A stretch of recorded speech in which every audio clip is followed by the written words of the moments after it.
Welcome to the Deep Dive, where we really try to cut through the noise and get to what's actually important, what's intriguing. That's the plan. And today, we are plunging headfirst, no dipping toes here. We're going into the chilling, metallic heart of one of Warhammer 40,000's oldest and, frankly, most terrifying factions, the Necrons. Oh, yeah. There's something else. Yeah. Ancient and just relentless. So get ready to maybe question what you thought you knew. Like, consider this. Were the Necrons villains, or were they actually victims in their own story? How does a 60-million-year nap lead to waking up even more brutal? It's a long time to sleep, and not exactly a restful one, turns out. Right. And maybe the big one for gameplay. How do you actually beat an army that can literally just, put itself back together right in front of you? Yeah, that's the million-dollar question for a lot of players. So we're going to unpack all that, their really tragic history, their unique game mechanics, which can be super frustrating, and just where they fit in this whole crazy galaxy of aliens. What makes them tick, basically. And it's fascinating because, like you said, it's not just monsters invade. It's this deep story of desperation, betrayal, and then this incredibly long sleep. They're definitely more than just, soulless killing machines. There's a real cosmic tragedy there. Yeah, a journey from victim to, maybe back to trying to be galactic overlords. So let's set the stage. Who are these guys, fundamentally? Okay, so at their core, they're these ancient robot skeletons. Right. A major Xenos faction, super old and technologically, way beyond most other races. And their goal? It's not subtle. No, not at all. Ruthless killing machines, pretty much. They want to reestablish their old empire, their supremacy, and basically wipe out all of their life, galactic purification. Which sounds completely evil, but there's a why, isn't there? What drove them to this? Exactly. And that's the core of their curse, as you put it. It starts way back when they were organic beings. They're called the Necrontyr. Right, the Necrontyr. And they had it rough. Oh, incredibly rough. Their home planet was way too close to its sun, just blasting them with radiation constantly. It meant short lifespans, terrible diseases, genetic decay. They were basically facing extinction. Naturally, they looked for help. Yeah. They pleaded with this godlike race, the old ones, immensely powerful, psychic masters of technology, the top dogs of the galaxy back then. And the old ones said? Nope. Just refused. Didn't want to get involved in, or maybe they had their own reasons. But that rejection, that was the turning point. It set them on this incredibly dark path. Okay, and this is where it gets really interesting, isn't it? Around the 1-minute mark here, that surprising fact. In their absolute lowest moment, they turned somewhere else. They did. They turned to the Cetan. These, evil is putting it mildly, beings of just immense, almost unimaginable power. Star gods, essentially, born from the energies of stars. Star gods, wow. Okay. And the Cetan made them an offer. They said, we'll help you beat the old ones. And they promised them eternal life, which, when you're facing total annihilation. That sounds pretty good. Too good to be true, I'm guessing. Exactly. It was a tragic deception. They got immortality, all right.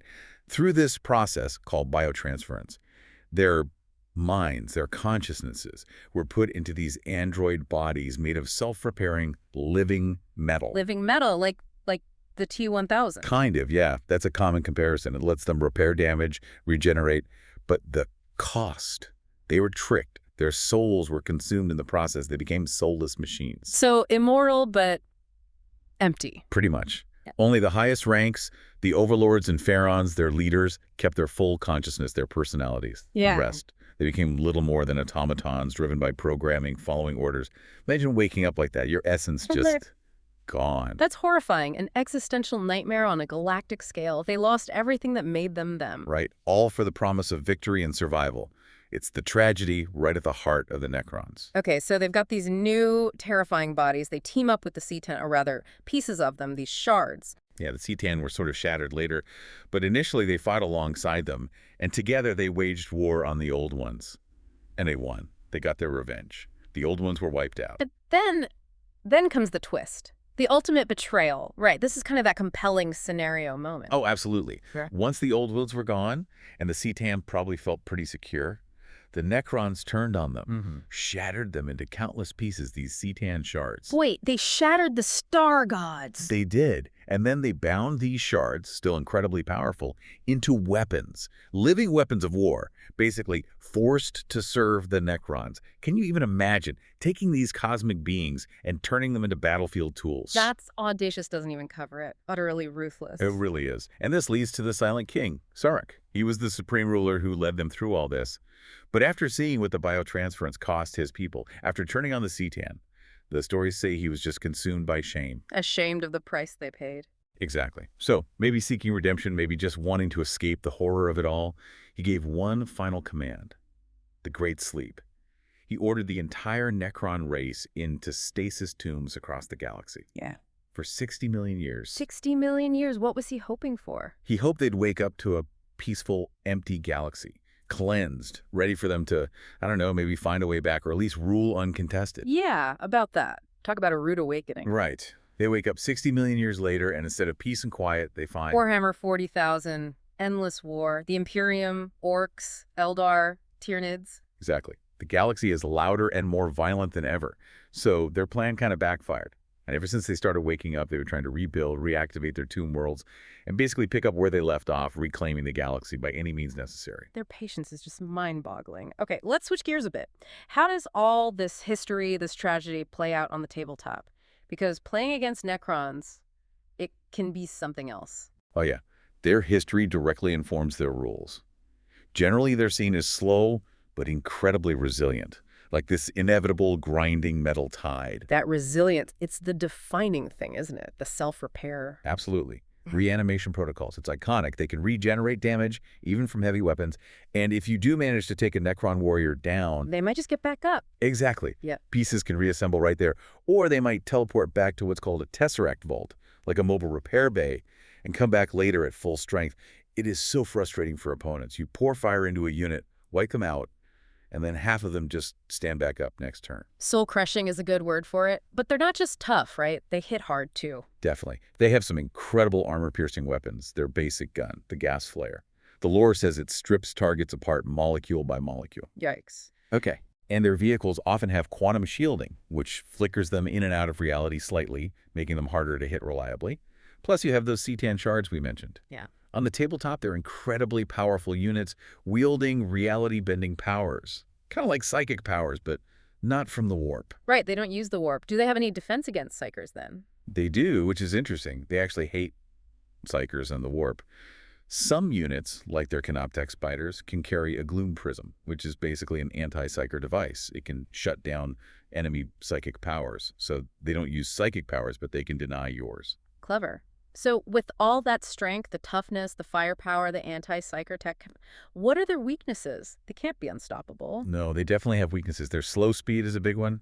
A faster, more agile army can potentially outmaneuver them, control the objectives, and their strategies can sometimes be a bit predictable, focusing on that slow advance and durability. So focus fire, maybe. Hit them hard before they can regenerate.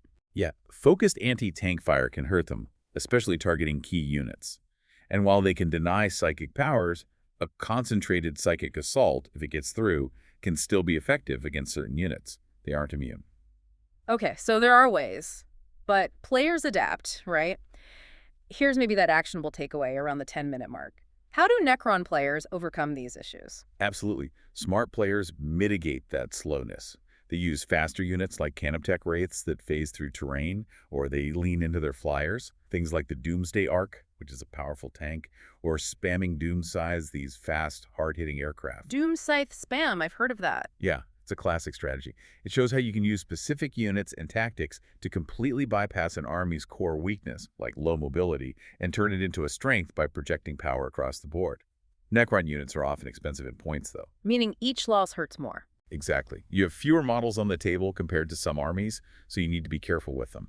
But if you play them smart, leverage their strengths, and mitigate their weaknesses, they are incredibly potent and really redefine what killing a unit means on the tabletop. Okay, so we have their history, their tabletop feel. How do they fit into the bigger picture, the galactic soup of 40K, with all the other alien races, the Xenos? Right. And the first thing to remember about Xenos and 40K is they almost never team up.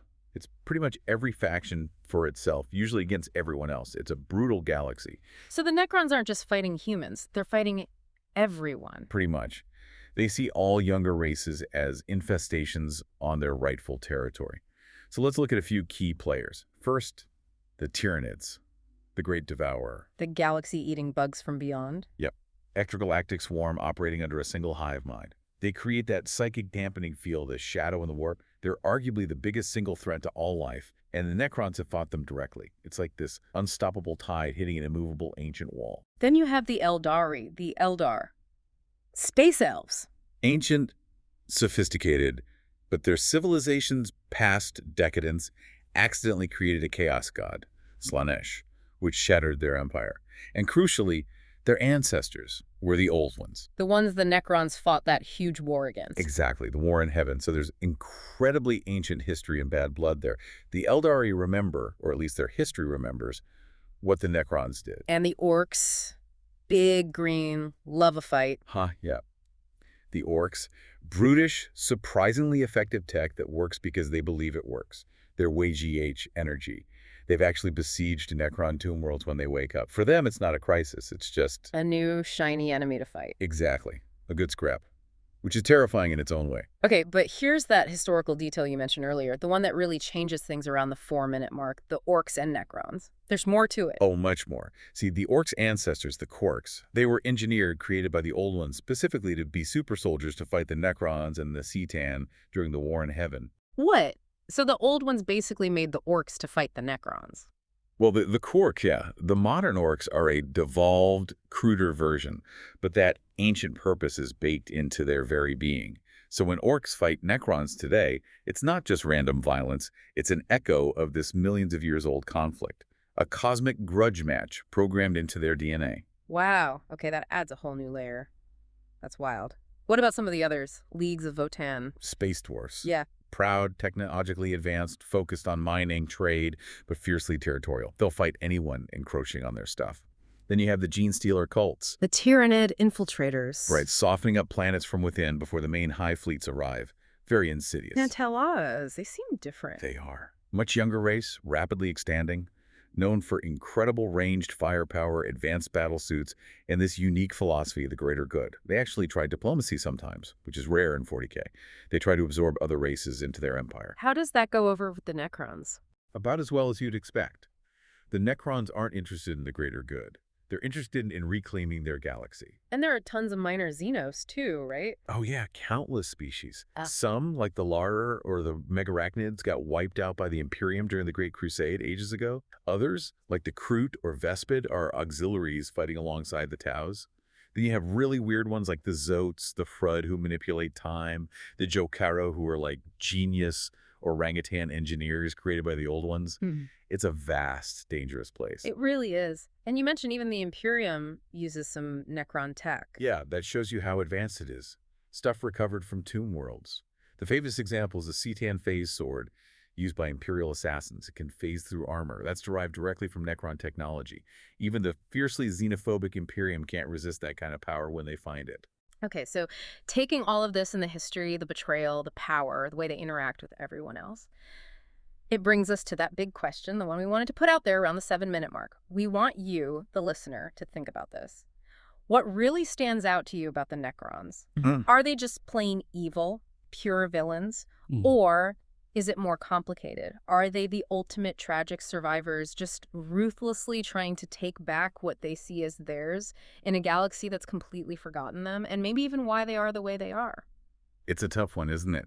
They definitely operate in this moral gray zone, born from desperation, twisted by that terrible bargain with the C'tan, and now, yeah, acting out of this sense of ancient right, at least from their perspective. The actions are horrifying, no doubt. But the origin story, it's pure despair. So maybe the next time you see that Necron phalanx on the table or read about them, think beyond just the metal shell. Consider the massive millennia-spanning tragedy behind it all, that desperate gamble for survival that led them here. They're kind of a monument to what happens when hope dies and desperation takes over, leading to these terrible, powerful bargains.